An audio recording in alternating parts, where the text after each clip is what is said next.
want to welcome you to White Oak Baptist Church this morning. Please join with us as we begin our time of worship.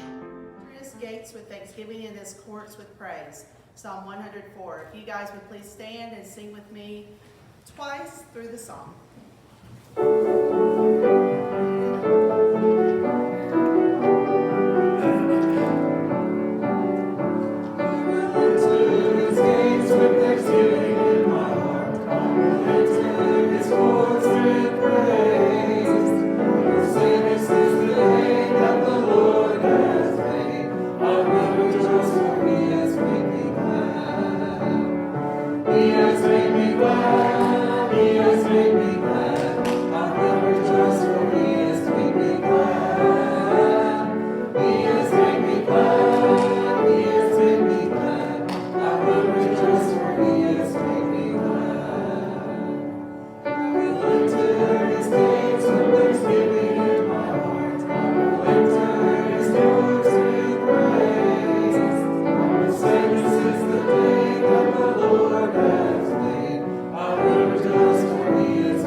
Hymn number 98, Come Thou Fount of Every Blessing.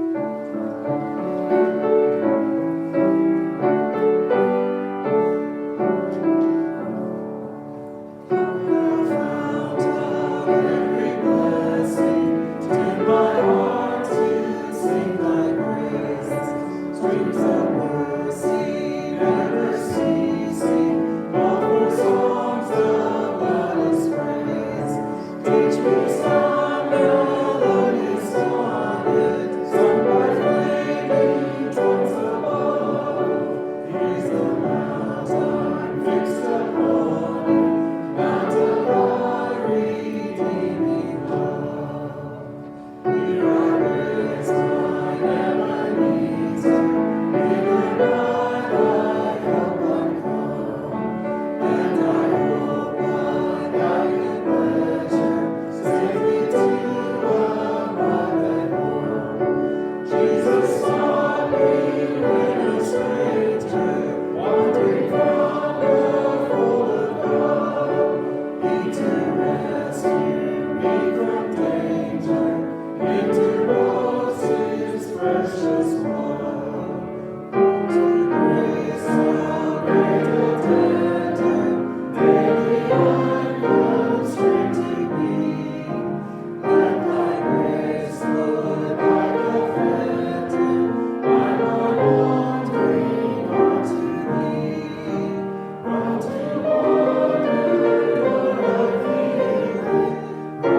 time of worship, and we will now sing through this twice. Think about His love.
Continuing our series of sermons on 1 Corinthians, talking about the real life problems of the Corinthians, hoping to find some application for our real lives. And I've been kind of imagining this as a series of emails, and each week kind of putting in that subject line regarding. That's piggybacking off of a phrase that Paul writes and uses throughout this letter, where he says, now concerning, and he addresses then a particular issue. And on his third missionary journey, he's writing back to Corinth, where he spent most of his time on his second missionary journey, and he's answering some of these questions and talking to them about some of the issues that are going on. And he's really challenging them to overcome their pagan lifestyle and the world that they are living in. If you want to study in the New Testament, what it was like to be a Jew and then become a Christian and deal with all of the issues that they dealt with, you want to read the book of Romans. But if you want to study what it was like to be a pagan and then become a Christian and deal with all the problems that they were dealing with, you want to read the book of 1 Corinthians. And that's why I want us to kind of address that. This is a common kind of secular world issue. And even though we're a very different culture, we still deal with some of those same issues. And Paul was challenging the Corinthians and us today. The Lord is challenging us through his inspiration of Paul's words to overcome the pagan lifestyle, the worldly lifestyle that our culture is and that we've all grown up in and been a part of in one sense or another. And to try to rise above and embrace a heavenly lifestyle and learning to view the world as God views the world. Like I said, today we're going to look at 1 Corinthians chapter 8. And we're going to talk about the practice of whether or not we can eat meat that's been sacrificed to idols. And now, I don't know if I could think of a more far removed cultural issue from the United States today, because we don't really have, animal sacrifice, and where does your meat come from? It comes from Hayes. Where does your meat come from? We don't have to worry about where it was sacrificed at, or Kroger's, or Harps, or local. Now, I've never been to Hayes and seen like a section that says, this came from the temple of Zeus, and had to worry about it. I'm not saying I haven't seen some questionable meat at the market from time to time, all right? But as far as knowing its origin, and whether if I eat that, then I am not going to be worshiping some form. It's just not, there's almost just a disconnect for us. In fact, I think it's even hard for us to kind of imagine what that would have kind of been like. But for the first century Christians living in Corinth, this was something they had been raised up their whole life. They knew if they bought from these butchers, They got most of their meat from the temple of Apollo, or from the temple of Poseidon, or from the temple of Aphrodite, or one of the other temples that were in the area. And so it was very challenging for them. Initially, probably a lot of people think that it wasn't a big issue for the Christians when Paul was first there, because there was a large population of Jews that lived in Corinth, and they could just shop at the kosher meat markets, and it wouldn't be a problem. But we also know in the early 50s, there was a conflict in Corinth, and all of the Jews were forced out of the city of Corinth and had to go and live somewhere else, and all those kosher meat markets were shut down. And so now, where do we buy our meat? You know, how do we prepare? How do we go about that? And eating meat in a polytheistic world, eating idol meat is a big deal, because if you eat that meat, their perspective is you're participating in the worship of that particular deity. Even in Judaism, where the meat is sacrificed to the Lord, when you take the majority of that home and you eat that, you're participating in that sacrifice to the Lord. You're completing that act of worship that you did through that sacrifice. So this is no casual issue for them at all. It was a very complex and very important issue. And so Paul tries to address, what should they do? How should they think about it?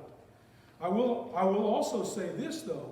Even though this seems like something very far removed from us, this is actually one of the most frequently used texts to make decisions about some ethical issues. Should we engage in this behavior? Are we free to do this, or are we not free to do this? And really, the chapter becomes a pattern for ethical decision making for the life of the Christian. And three big issues come up in this chapter. One has to do with we need to know the truth. We need to have some knowledge. The second one is we need to kind of examine our love for our fellow human beings. And the third thing is we need to realize we're created to live free. We have liberty, and we should exercise that liberty. But we ought to think about how we exercise that liberty if we really know the truth and if we really love our brothers and sisters. And that's what he's kind of bringing together here. That forms kind of a foundation of making those ethical decisions. Let's look now in 1 Corinthians chapter 8 and read verses 1 through 6. I always feel like I need to make the comment when I say talking about eating idol meat. I'm talking about meat that's been sacrificed to idols, not just lazy cows. All right? So we'll just be clear there. Sometimes my accent gets in the way between idol and idol, however you say those differently. Chapter 8, verse 1. Now concerning food offered to idols, we know that all of us possess knowledge. This knowledge puffs up, but love builds up. If anyone imagine that he knows something, he does not yet know as he ought to know. But if anyone loves God, he is known by God. Therefore, as to the eating of food offered to idols, we know that an idol has no real existence, and that there is no God but one. For though there may be many so-called gods in heaven or on earth, as indeed there are many gods and many lords, yet for us there is one God, the Father, from whom are all things and for whom we exist, and one Lord, Jesus Christ, through whom all things, for through whom are all things, and through whom we exist. This is the word of the Lord. Here Paul is addressing, as we've talked about, whether or not they can eat meat, and really other foodstuffs as well. Grain and fruit and vegetable offerings would have fallen in this same category as well, where the priest of these temples that received them, if they had an abundance, they could sell them to a local vendor.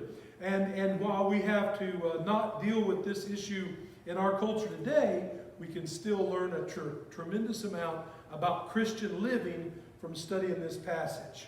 As I mentioned a while ago, the big focus throughout this passage is knowledge, love, and liberty. And in these first few verses, these first 6 verses, he really stresses on knowledge. We need to study God's Word and know what the truth of the matter is. Anything we can get from God's Word that can give us some information or some guidance any stories in which the issue or the topic might be involved in, we might want to kind of gather that up and examine that. But Paul says, first, as he begins, we need to understand the nature of knowledge. Knowledge always ought to always be done in love, but sometimes knowledge leads to arrogance, doesn't it? We've all seen that. We've all experienced that, probably firsthand and second and third hand as well. Knowledge is problematic sometimes because it has a tendency to make us arrogant. He says here, we know that not all of us possess knowledge. This knowledge puffs up. In other words, he's already saying, when you've got some people that know stuff and some people that don't know stuff, you can have a problem. Because the people that know stuff, they might kind of lord it over those that don't know stuff.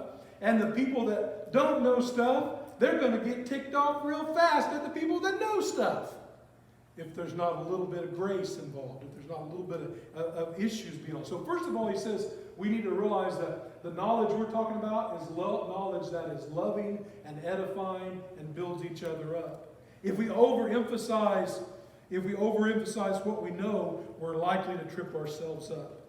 I heard a Greek student telling another student that was in Greek that if you ran into a Greek word that started with a theta, with a th, that was probably a bad word. And he gave some examples. Like the word for death is thanatos, starts with a th. And the word for sea, which is the kind of the figurative place of evil in the biblical text oftentimes, that also starts with a th, that same theta sound. And the other student looked at him and he said, well, what about the word for God? Doesn't that start with a th? And indeed it does. Theos. Th doesn't have anything to do with whether a word is good or bad or evil. It just happened that the word for death and sea both started with the same letters. He had a little bit of knowledge. He knew two words in Greek. And he was going to make a statement about all of Greek and how it really worked. And you know, that is a lot of danger. We've seen that on and on and on. Once we learn 2 plus 2 is 4, we're always glad to count to 4 for anybody that wants to ask. All right? We're glad to help them. We need to just be careful. The truth is, and this is very important in this text, as we go on in verse 4, the truth is there is only one God. That's the truth. There's only one God. Everything else is a deception. You know, the great gods of the city of Corinth were Poseidon and Apollo and Aphrodite. They had huge temples dedicated to them in Paul's day and time. And Paul didn't argue these gods are false gods. Nor does he argue that these gods are bad gods or that they're evil gods. What Paul simply argued was they don't exist. They're not real. It's not that Apollo's bad, it's that it's a lie. It's a deception. There's only one God. That's what he says in verse 4, isn't it? We know that an idol has no real existence. So if you want to cut your meat up in front of a pretty statue, go ahead. It's still just meat. You can't even sacrifice to those false gods because they don't exist. You're just deceiving yourself. That's, to be perfectly honest, that's some very high-level thinking. Because he even talks about that in this passage. He says, I know there are many so-called gods, and there are many so-called lords. I get that, but they're not real. They're not true. So how can you sacrifice meat to an idol if there's really no such thing as an idol? It's a completely empty, vain activity. And verse 4 even reemphasizes, and that there is no God but one. So eating idol meat is the same as eating meat. If you want to eat it, eat it. It doesn't matter. And if we have this knowledge, if we know that if we know that there's only one God and that there's no such thing as idol meat, and we're letting that kind of knowledge puff us up and lead us in the wrong direction, we might even go out and intentionally eat meat that we know was sacrificed to idols because we know there's no real idol, there's no real God, so it doesn't matter. We're showing off our knowledge. We'll go down to the temple of Aphrodite and participate in that feast because the food was good. Who cares? Aphrodite's not a real god. It doesn't really matter. It's just meat, right? See, that's that puffing up of knowledge that he's talking about. And maybe this isn't exactly what was taking place in the city of Corinth. That some of these Christians that had gained this knowledge that these feasts and these activities, they couldn't be real worship of other gods because there are no other gods. That's kind of hard to understand, though, isn't it? That's kind of challenging to think about. Because many people still thought those were gods. Maybe we could even become like the early missionary Boniface, who in the 8th century A.D., when he was trying to evangelize a bunch of missionary tribes, and this particular town that he was in, they primarily worshiped Thor. And they had a giant oak tree that was the center of their worship of Thor. And Boniface, he's basically been telling them Thor doesn't really exist. There's only God. There's only the God of the Bible. There's only Jesus. And they cautioned him against speaking ill against Thor. So you know what Boniface did? He fetched an axe and chopped down the Thor's oak tree, and not a single stinking thing happened to him. Then they milled the wood and made a chapel out of it for the Lord. And the town was evangelized and became followers because he knew Thor wasn't real. Now that's kind of dangerous, because what if he had accidentally gotten sick? What if he had died by some catastrophe?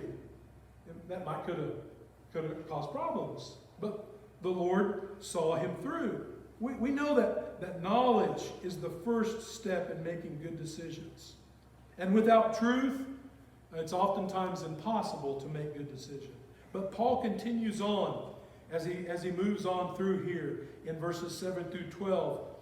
And we realize that once we have the best of biblical knowledge and we know the truth, we know the reality, then we need to think about how we might live out that knowledge in a way that's consistent with the love of Christ. How do I tell people the truth, but how do I still show the love of Christ through that? You know, somebody could come and say to me and be absolutely correct. Foster, you are fat. Foster, you're not that good looking. All right? And they would be right in both of those situations. All right? My mom thinks I'm pretty, and she's here today, so we'll go with that. All right? In fact, she might even say I'm the most handsome boy in the building right now. All right? And the church roof would probably stay up. You know, but the reality, those are both truthful things. But is that the way to say that? If not even if you want something from me, even if you care for me at all, is that the right thing to say to me? Is that the right way to do it? You know, those socks don't match. You know, you don't look good. All right, that's not good at all. You are wrong about all these issues right here. Well, maybe that's a good way to start. But then if you make me out as stupid or evil or corrupt or manipulating, if you describe me with all those ugly derogatory terms, how persuasive, even if you've got truth on your side, how persuasive is that going to be? Is that inconsistent with the love of Christ? Let's read in verses 7 through 12. Paul picks us up and he starts to talk about this. Verse 7, not all possess this knowledge, but some, through former association with idols, eat food as really offered to an idol, and their conscience, being weak, is defiled. Food will not commend us to God. We are no worse off if we do not eat, and no better off if we do. But take care that this right of yours does not somehow become a stumbling block to the weak. For if anyone sees you who have knowledge eating in an idol's temple, will he not be encouraged? If his conscience is weak to eat food offered to idols? And so by your knowledge, this weak person is destroyed, the brother for whom Christ died. Thus sinning against your brothers and wounding their conscience when it is weak, you sin against Christ. Paul has plainly stated the truth. Idols are not gods. There is only one God. But he realizes that not everybody understands this. And I think Paul even realizes at some level, he's talking to some of these pagan Corinthians who have become Christians. And they follow Christ. But they still don't completely understand that idols aren't real. They're immature in their faith. They don't have a full knowledge of Christ. They've got some maturing to do. They're young believers, recent converts.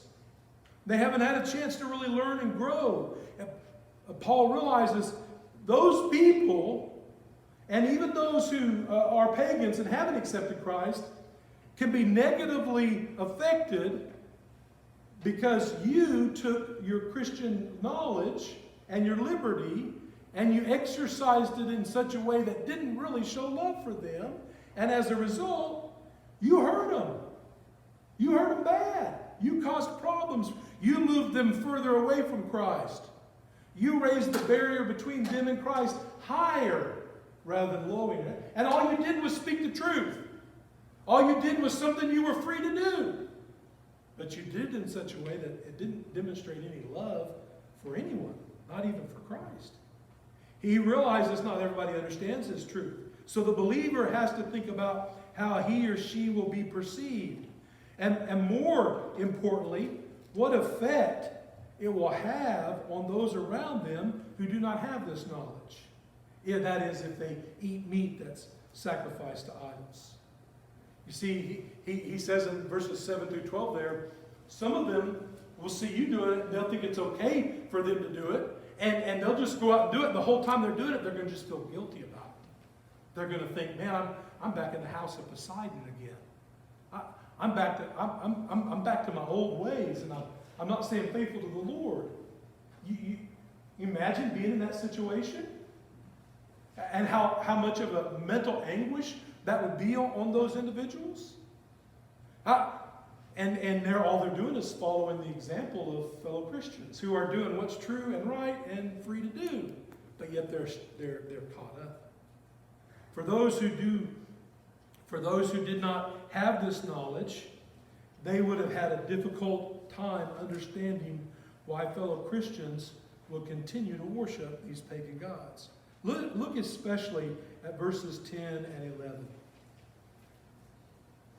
In verse 10, he talks about how people who do not understand the truth about idols are going to be encouraged to maybe actually go back to the worship of idols or think that it's okay just because they saw you eating meat sacrificed to idols. Verse 11, he says, so that by your knowledge, this weak person is destroyed. You know, when that knowledge is puffing us up and it's making us arrogant, and then we do something or we say something that's true and right, but then we realize we've hurt somebody else because of the way that we've done that, the way we've exercised that freedom, we've caused a bunch of trouble, haven't we? How do we fix that? How do we remediate that? Knowledge puffs up, but love builds up. And he even goes so far as to say that the weak person is destroyed, and then explains even further that the person for whom Christ died is destroyed. Paul was not advocating that we reject the biblical truth, but rather that we look for ways to live out the biblical truth so that we're building up those who are around us, both the believer and the non-believer, and we're encouraging others to follow suit.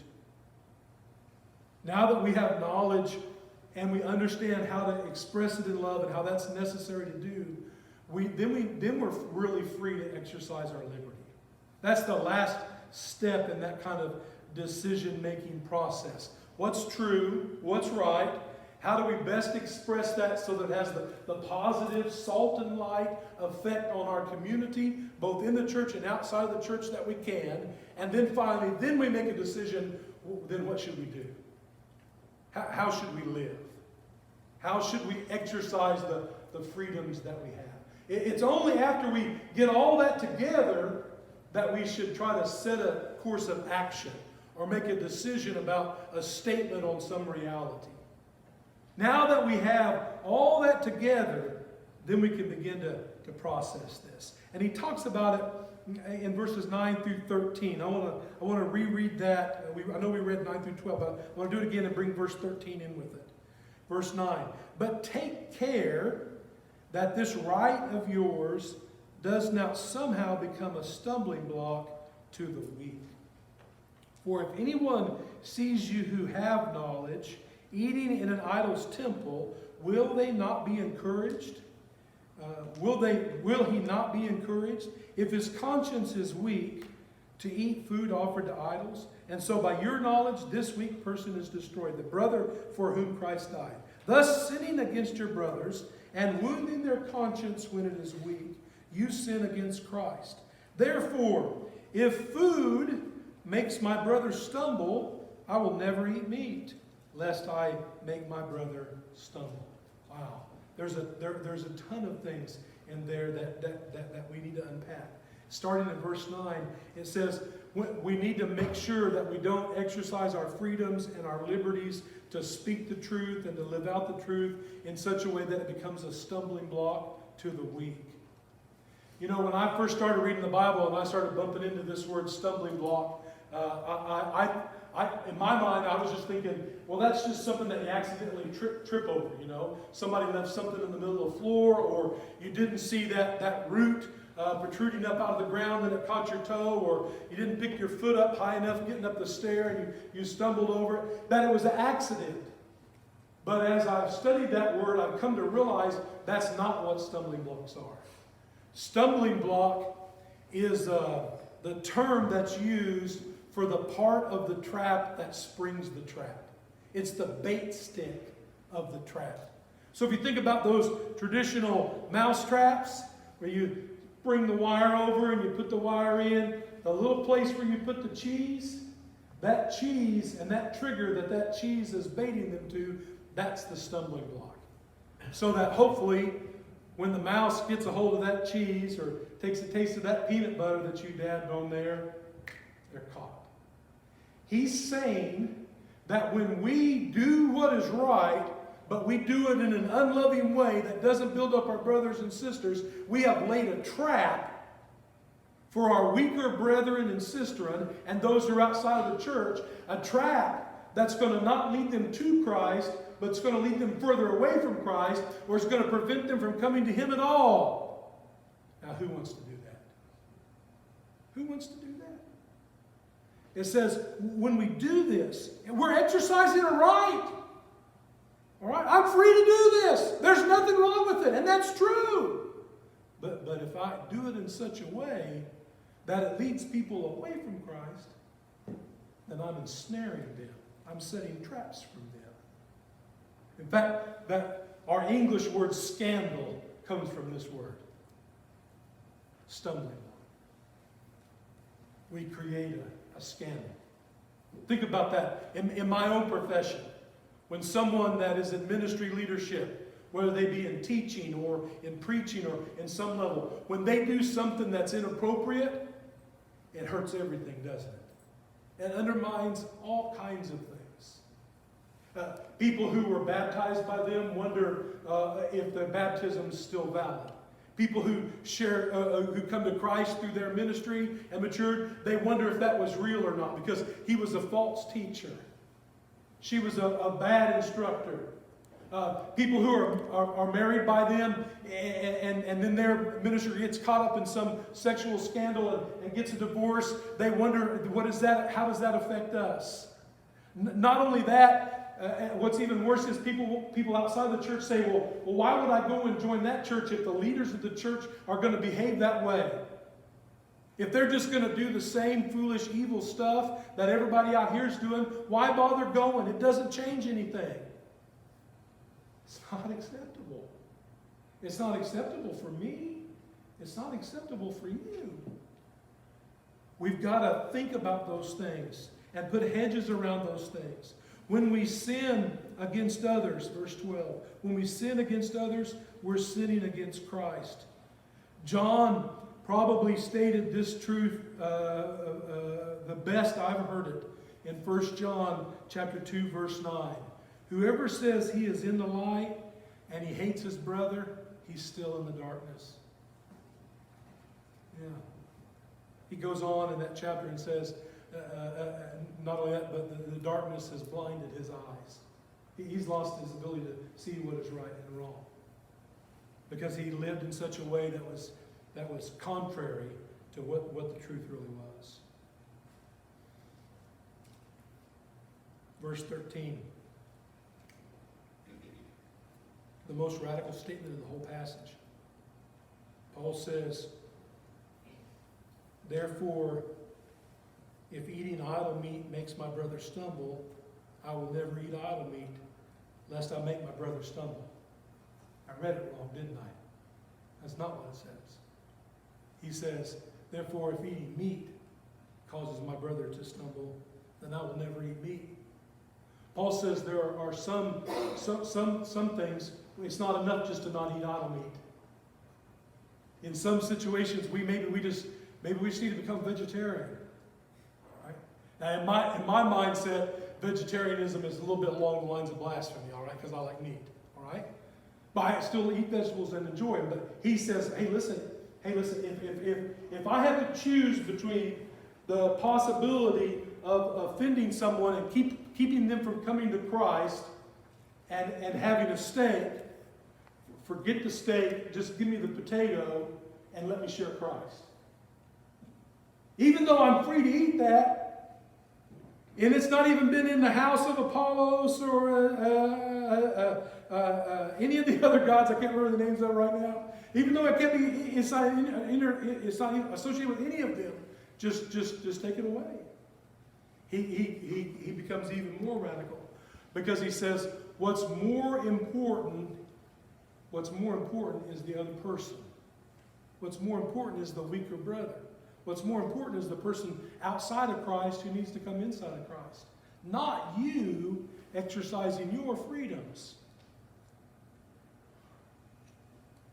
Strong opinions that we express. We can talk about applying the issue of idol meat to the issue of using language in our culture today, notably like political language or the way we talk to each other about things during this election year.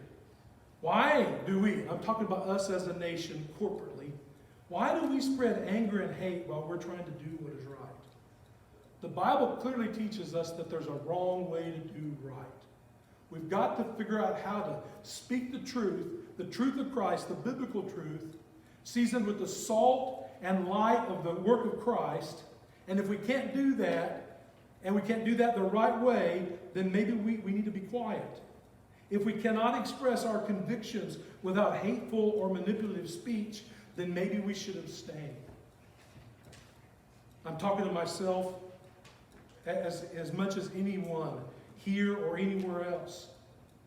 Back in 1 Corinthians chapter 5, Paul says to have lawsuits at all with one another is already a defeat for you. Why not rather suffer the wrong? Why not rather be defrauded? Here in our passage today, he writes, and so by your knowledge, this weak person is destroyed, the brother for whom Christ died. This is a challenging chapter when we start to put it into our context and to think about how we live our lives and how we exercise our own freedoms. And I'm not trying to take any freedom away from me or anyone else. I'm just saying, how do we express those things and do those things in a Christ-like manner? We're going to have a time of invitation. And during this time of invitation, I want us to think about how we speak and about what are some other ways that we might apply this to our own lives. You know, historically, Baptists have talked about drinking and about movie going and a whole host of other cultural issues, and this passage has been the informing light for us. And so it's something we need to learn to work and think through and process through that's helpful for us to make good, sound decisions. Would you stand as the musicians come? Lord, help me to know the truth. Help me to stand for the truth in difficult times. Never let me forget to love those around me in the process. Remind me that I have the liberty to speak or to be silent, and that I should exercise these liberties in the best interest of the truth and in the best interest of my fellow man. Help me to love as much as I try to speak the truth, and to be a standard for the gospel and for those who are around me. Lord Father, let us each examine our hearts and minds and think about how we live our Christian life and how we work in the truth of Christ through that Christian life. Let us be committed to the truth of the gospel, but let us be also committed to the love of Christ, and then freely exercise our rights, bearing those two things in mind. All these things I pray in Christ's name. Amen. We're going to sing hymn number 423.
Several things in our bulletin today that are announcements that I hope you'll pick one of those up.